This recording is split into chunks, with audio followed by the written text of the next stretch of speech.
Hi mga ka-agri, good morning. Nandito po tayo sa kapihan po ng West Biak or Western Visayas Research Center po ng Iloilo. So ito po yung kapihan po dito.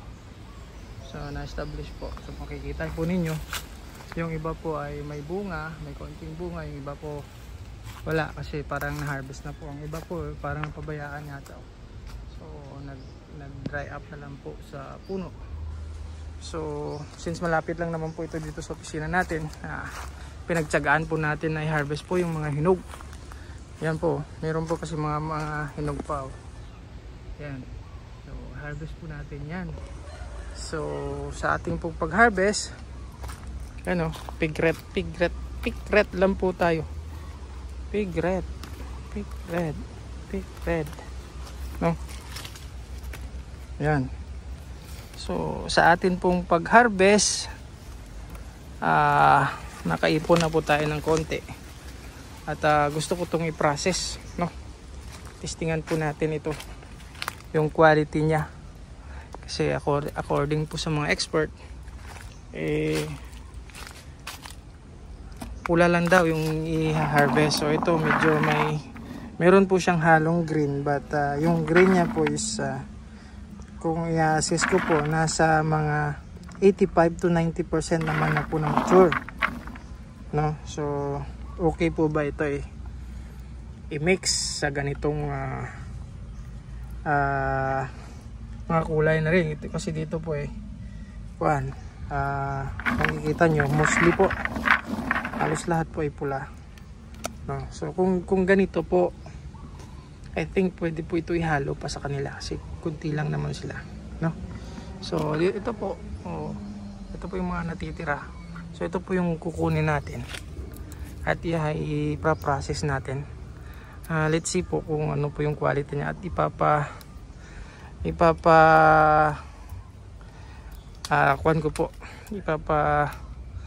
test po natin sa mga eksperto. Syempre andyan naman po si Sir Ariel Lastica, si Sir Budi Mijares, ang Provincial Iloilo Coffee Council. So sila pong ipapa-test natin sa quality po ng ating in-harvest. So marami-rami po ito dito. Sana po makakuha tayo ng isang balde, no, para goto sawa tayo sa kape, ano. So yan po, yan, i-ano natin yan lahat, sayang pa, no. So papunta po rito. Yan, ito po may mga green pa, ilaw pa po siya, yan, ilaw pa. So hindi pa po siya harvestable, no. So pick red lang po tayo. Yan, ito po may mga kuano po dito. Yan. So pick red. Yan. Ito i-harvest natin to. Sayang pa. Marami-raming tasa pa ito ang pwede natin ma-serve, no. Yan. So robusta po ito na variety, kaya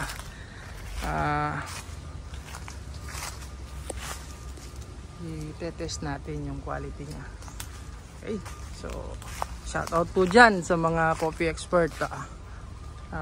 Hindi po tayo expert sa kape, but sa atin po ito binigay na commodity sa ngayon. So I need to learn more po on coffee production, coffee po processing. So siguro sa production pwede parehas lang ito sila with cacao, pero kung sa paggawa na po, pag-process na po into cup of coffee, doon po ako magtututok po, no. So ayan po, to make it quality po, para ang ituturo natin sa ating mga farmers pagdating ng panahon, yung tamang technology na. Okay, so yun lamang po, na timingan po kasi yung balde ko pula rin. So yun, so pula daw meaning ng pula, di ba, parang pera. Yan, so kaya kung may kape po kayo, may harvest po kayo na kape, pag namula na po yan, malapit-lapit na tayo sa pera.